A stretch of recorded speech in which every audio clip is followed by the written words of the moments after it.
Hello, and welcome to the FM podcast. I'm Jen Fritz, and I run Fritz Media, a music publicity and digital marketing firm located in Vancouver, Canada. And this is episode number 39 of the podcast. So the topic of this week's show is building the story. And joining me on the show is Juno-nominated Alberta musician Nuela Charles. Now, Nuela and I had a really great chat about how to effectively build your story as an independent musician. And, this can be different for every musician. And, sometimes the things that you're working into your story can be different depending on, what kind of music you actually make. And sometimes, no matter how much planning you do, it can often just come down to timing and good luck. Like sometimes it's just about which way the wind is blowing. We had a really great chat, and I hope you enjoy it. Here's my conversation with Nuela Charles.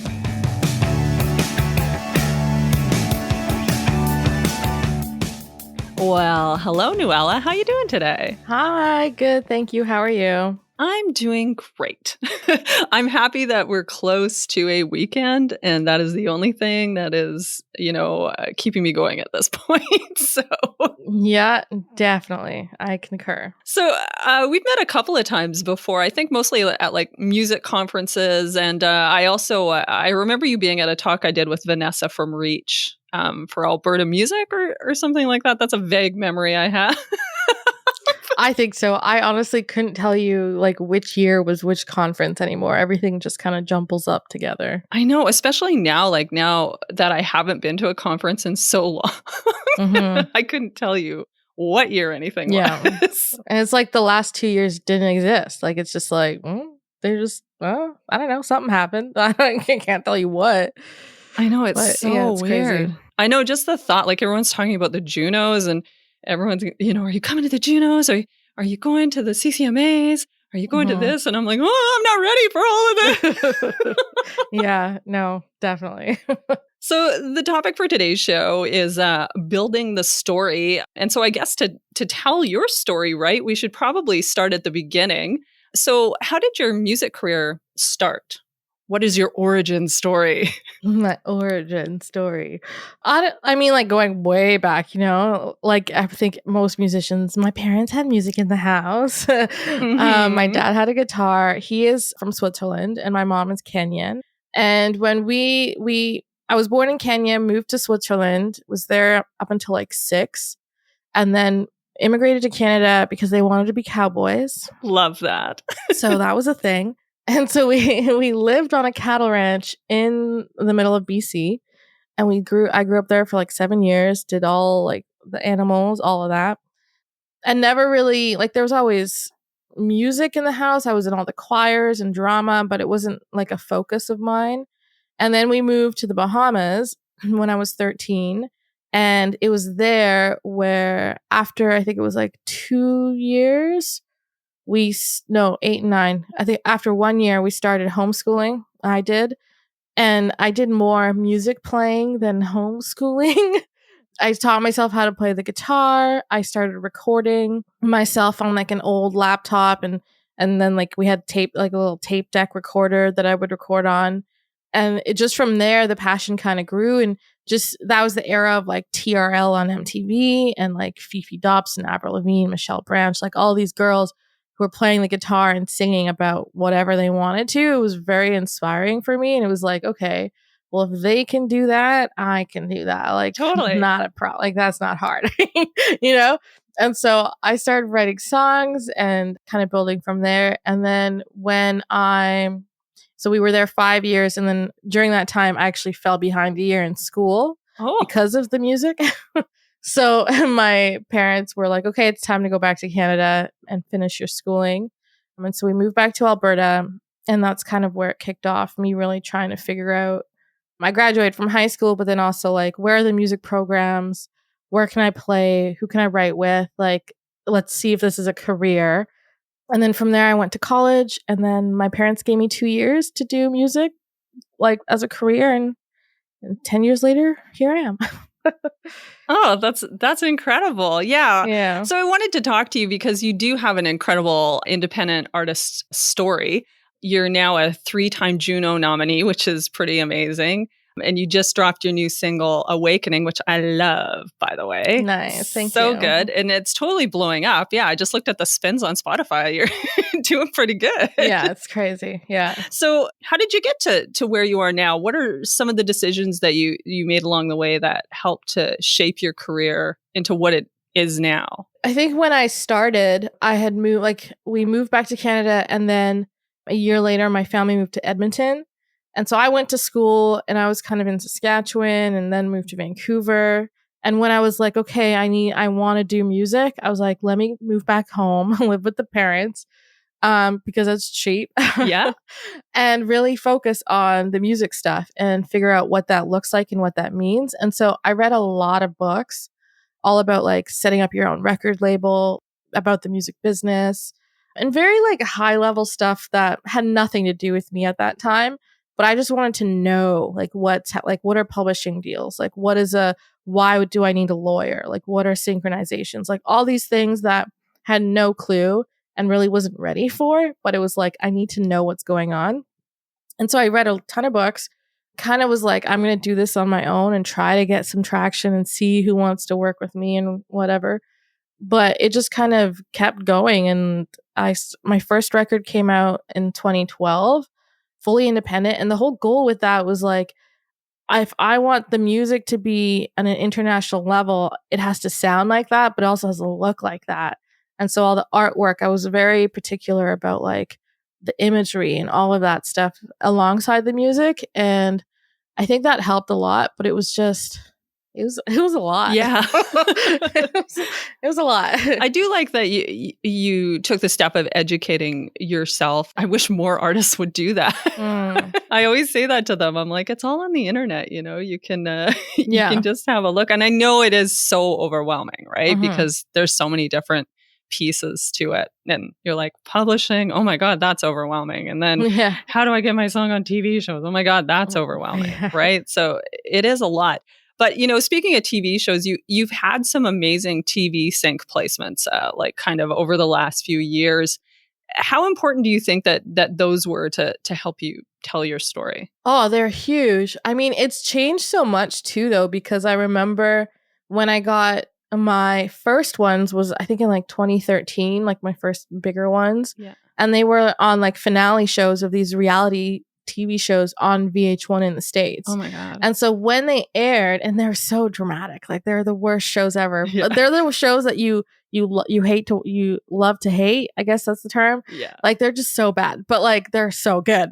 And the scene, like when it was airing, I could see online like the people searching my name, and like I was on my website analytics. I was such a nerd. I love it. Like how many people are on here. But like the next day I sold 1,500 singles of that song. Incredible. On iTunes. And that's before Spotify was such a huge thing, or like app, the streaming stuff hadn't. So you were still getting paid. I was still like on top of the fee. Like you still see the impact it had. And like that was the only way for them to really access the music, was to go buy it. Yeah. And so today it's still great and it's awesome for discovery, but it's also like doesn't pay as well. I mean, like it does, but I felt the impact for me personally a lot bigger before, because as an independent, it really did help kind of boost the business side of my career. Yeah, totally. It is definitely more of a discovery tool now. I know that I think that that's probably the number one way that I find new music. Oh yeah, definitely. Just like watching a show and Shazamming. Yeah. That's all the time for me. But that's great. I mean, I wish it paid better. Yeah. That sucks. But I'm still like, my goal for this year was like, and last year I still wanted a commercial. Like that was my big thing. I want a commercial. And this year I got it. So it's just like, I ended up landing a commercial in Europe through our Spanish sub-publisher. And it's for like this tonic water drink. Like it's a Coca-Cola brand, but it's like this big deal. And so that was just like a huge moment for me, because it's like, finally, I got it. I still want a North American one. Like it's still on my goals list, my little vision board, but like that's the next step of just continually progressing to try to get bigger placements and stuff. That's amazing. What's the biggest TV sync that you've had so far? The biggest one, I think is Tiny Pretty Things on Netflix. It's about ballerinas, killer ballerinas. Yeah. But that whole show was so cool because like every episode had so much music. And like even in my episode, there was like a Hozier song like right before, and it was just like packed. And so the fact that, they picked one of mine was really awesome. Yeah, that's amazing. Really cool. That's pretty cool. Yeah, it's always awesome when there's like huge artists and you're in there too. You're like, that's right. Yeah. Yeah. Yeah. Another one though, like I think on the same level was the Jane the Virgin one, where that one was super cool because Gina Rodriguez was the director on that episode. And so she actually chose the music that went into it. And so when the show aired, I kind of sent out a little tweet and I was like, thank you, Gina. And she responded. She was like, you're so welcome. Like, I love your music. Like, this is awesome. Thank you for your talent. Oh my God. I cried. I was like, because, someone at that, we're all human, but like someone successful at that level saw value in what I was doing and wanted to showcase it. So that's really amazing. awesome. And also very smart of you to do that tweet. Oh, yeah. Yeah, I watched the impressions go up per second. You're like, I know what I'm doing. Artists, take note, please. Yeah. So when it comes to planning your releases, it sounds like you really put a lot into that. How much of it, if you're looking at the success of something, how much of it would you say is planning? And how much of it is just like timing, sometimes just good luck? I think it's a bit of both. I mean, a lot of my previous, and I'm not happy to admit, previous releases were kind of like, okay, I have to put it out because I have to meet like this funding deadline or whatever. So here we go. Yeah. Like, here's a single, here's the album. I did that, I know, with my 2016 album, The Grand Hustle. It was like, here's the record. I think I put out one single and then after followed it up with like music videos and like other singles kind of. Yeah. But in my head, I was like, that was such a waste because there was no real lead up. It still did really well because I think the music really carried it. But, after that, I kind of learned to really give yourself time and not rush. Because as musicians, we want to be like, okay, we recorded it. I want the world to hear it. Let's put it out, But it's like, no, you really got to have patience and really plan it out so that you're doing it justice and giving it kind of the time and the forethought that it deserves. Yeah, I always have to talk to artists about that because, yeah, they do. They're like, oh my God, it needs to go out now. And I'm like, well, I think that we can probably wait and maybe do a little plan. Like, it's better to have a plan. If you just put it out and no one hears it, what's the point, right? Like, yeah, exactly. You got lucky, though. Yeah, exactly. I just emailed everybody. I'm like, my album's out. Pay attention, you guys, please help me. But what you said about like having to put it out because you had to because of a funding deadline, that's something that happens a lot. A lot. Yeah. It's hard. It's hard sometimes to like dot all your I's and cross your T's, Yeah. Yeah. And even like the last, like this music that I have now for 2022, I was supposed to be done that pre-pandemic, but then the world stopped. And so like a lot of that got carried over, which was actually, I think, for the better because a lot of it, the old stuff got scrapped. It just wasn't good enough, compared to what I ended up working on after the fact. And so I think I'm really happy about that. But yeah, you never know what's going to happen. No, you definitely don't. So in your music career, into up to where you are now, what would you say are some of the best decisions that you've made that kind of got you to where you are now? Like whether it was like maybe, hiring a team member or deciding to do something a certain way? I think there's a few. I think right off the bat was recognizing that if I wanted to play ball in, the major leagues, I had to really step up everything. It had to sound at a certain level. It had to look at a certain level. Like that quality needed to be there from the start.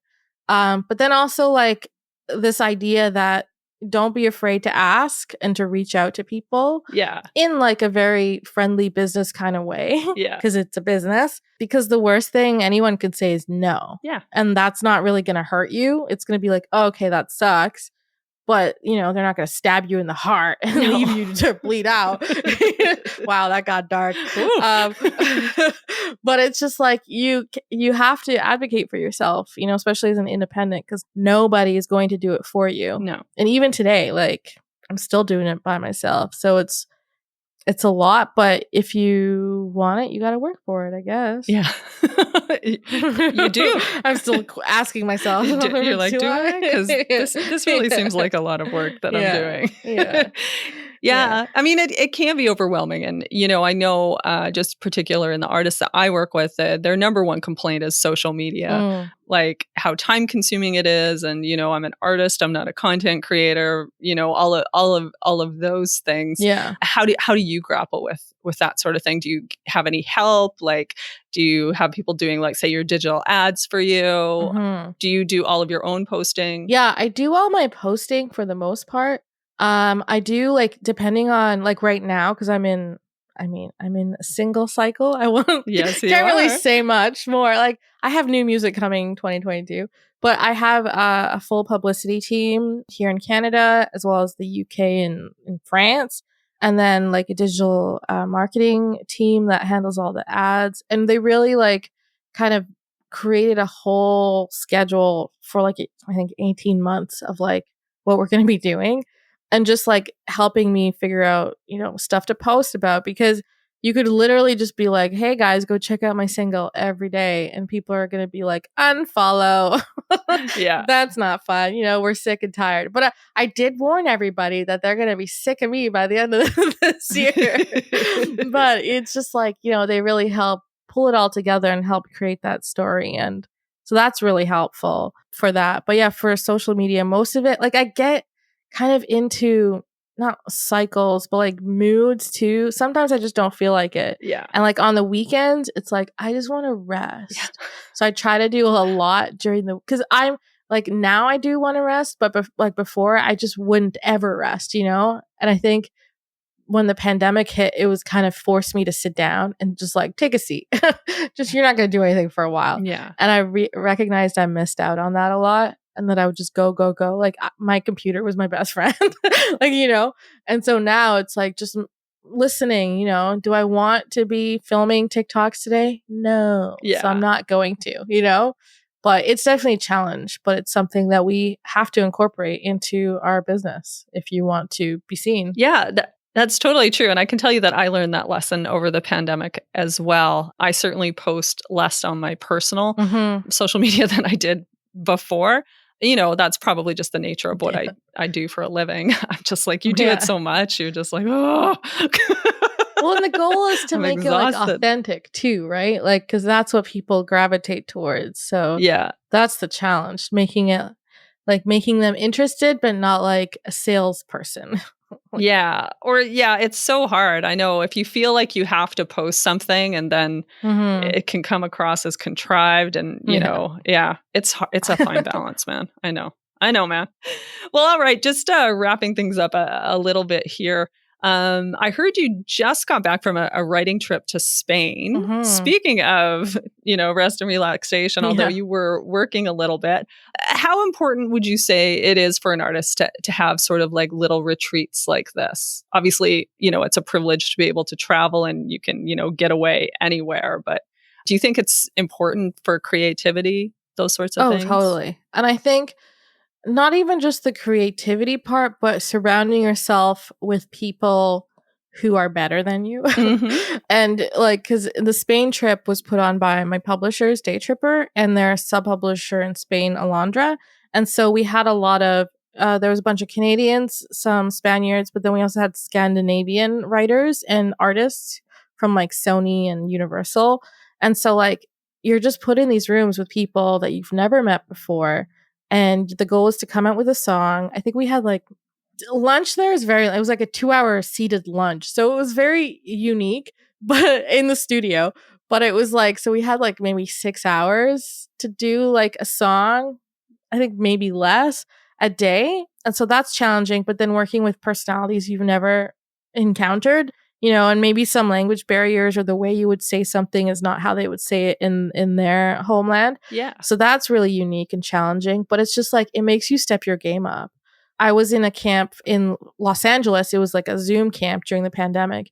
And I still remember one of the girls in it. She blew my mind the way she could just like spout out melodies or lyric ideas and then record them at the same time and ship them over to the producer who was in his home, on his Zoom. And he had it in his track, like before I could even like think of anything. And I just kind of watched. I was like, oh my God, I need to get better. So it's just like, it's so good to surround yourself with different people. Even if the style is totally out, like not what you do, I think it's really important for growth. Yeah. Yeah, definitely. You can learn so much just from being in that environment, right? Yeah. Especially like, oh, geez, I got to step up my game. Yeah. Oh, man. All right. Well, I think now's probably a good time to head over to our fresh content segment. Every week on the show, we discuss our favorite piece of music content for the week. And we always like to start with the guest. So, Nuela, what do you got for us? Mine. Okay, so it's this artist who just put out her debut album, although she put out a bunch of EPs over the last few years. Her name is Amber Mark. Mm-hmm. She is from New York, I believe, but her mother was German, so she has German heritage, which is kind of similar to me, where it's like I have Swiss heritage, so we both kind of have that language thing going on. But she's also like a songwriter and a producer and kind of like alternative R&B, pop, soul kind of stuff. Oh, cool. Super cool. Her whole album is amazing. But what really drew me in was her visuals, because I'm such a visual person. She has this, I don't know, like she has herself in the middle of this room kind of turning like a record player. And so then I dove deeper into the technology, and it's like this 3D room where she's not moving, but the cameras are moving around her. And I was just so fascinated by like the visual that she paired with her album. I just fell so much more in love. And so, yeah, it would be Amber Mark and her new album, 3 Dimensions Deep. Every single or every song on there is amazing. But my favorite is called Bliss. So check her out. All right. Well, thank you so much. I will check that out. Yeah. Thanks for that. So my fresh content for the week is one that I've kind of already done, but I'm not going to let that stop me because, that's what I do. No, it's your show. Yeah, that's right. Who's going to stop me? Nobody. Nobody. And that is the UK band Wet Leg, which are, the buzziest band out there right now. I'm pretty sure that I did a fresh content for them last year, but I'm going to do another one because their debut album just came out and it's really good and you should listen to it if you've never heard it before. Nice. They're definitely, I'm sure there are some people that are sick of hearing about them, but they're also, it's that I weird. see them everywhere. Yeah, it's that weird and I'm just thing. like, what is that? Yeah. Well, they were like huge in the UK last year. So they did the blow up over there. And now they're like, people are discovering them more now because they're doing like all of the press in the US around the album. So it's kind of like there's a split of people that are like, oh my God, I'm tired of this. And then people are like, oh my God, have you heard this new band? So, but yeah, if you like your indie rock on the catchier side, and also it sounds like the 90s, which is why I like it. So yeah, definitely check that out. I'll link to both of those things in the show notes for everybody. And awesome. Yeah. Thank you so much for joining me today. You for having me. This is fun. Is there anything you want to plug before we go? Maybe your new song? Just my new single, Awakening. Like, I think, a lot of people, well, especially like my friends, like forget like outside people, but they're like, this is the best thing you've ever done. And like just talking about the new music and all that stuff that's coming out later this year, they're so excited. And that makes me more excited because it's like, I know this is it, it's been 10 years doing this. So it's just like, I know that I finally kind of hit home to what Nuela Charles is. And so I'm that's just really awesome. excited. So yeah. Yeah, sometimes it takes a while, right? Oh yeah, definitely. I think, and it's just like allowing yourself to experiment and work with different people has been really key too. Yeah, definitely. That helps you expand as an artist because then you're not doing the same thing over and over. Yeah. That would be pointless. All right. Well, everybody can find your new song on all of the DSPs. It's called Awakening. And yeah, thanks. Awesome. Have a good rest of your day. Oh, you too. Have a good one. Bye. Bye.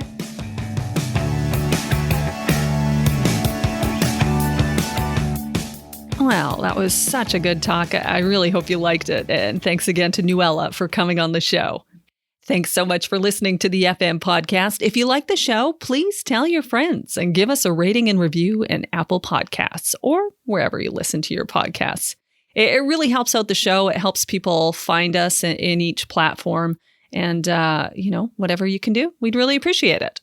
The FM podcast is produced by Fritz Media with production assistance from Carla J. If you want to learn more about Fritz Media, check out our website at fritzmedia.ca. And you can follow us on Facebook. We're at Fritz Media, and on Instagram and Twitter at Fritz_media. And if you want to learn more about the podcast, go to thefmpodcast.com. A big thank you, as always, to Said the Whale for providing the theme music for the show, and you can find out more about them at saidthewhale.com. Okay, so we're going to go out with our song of the week this week, which, of course, is Nuela Charles. This is her latest single, Awakening.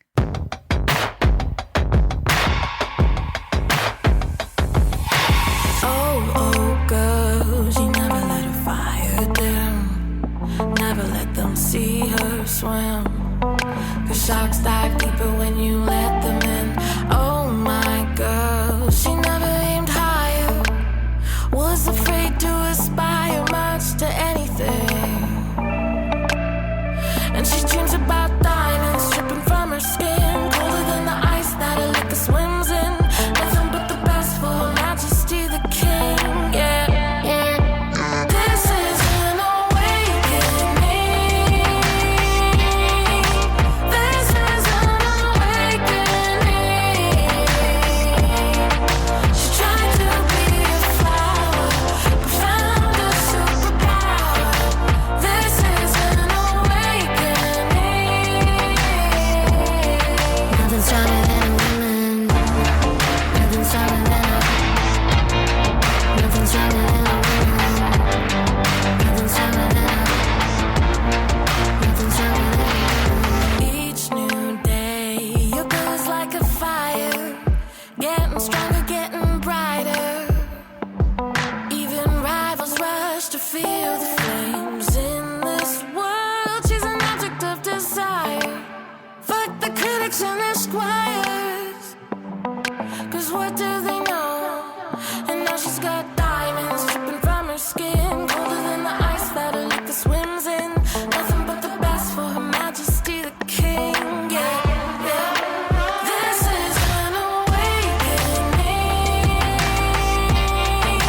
This is an awakening. She tried to be a flower, but found a superpower. This is an awakening. This is an awakening.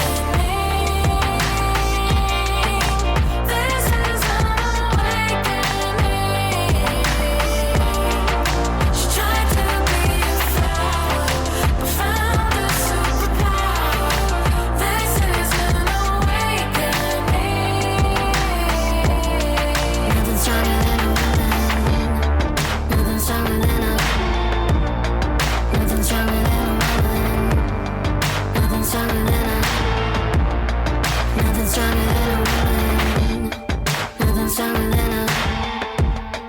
Nothing's stronger than a woman. Nothing's stronger than a. Nothing's stronger than a woman. Bye! I'll see you next Tuesday.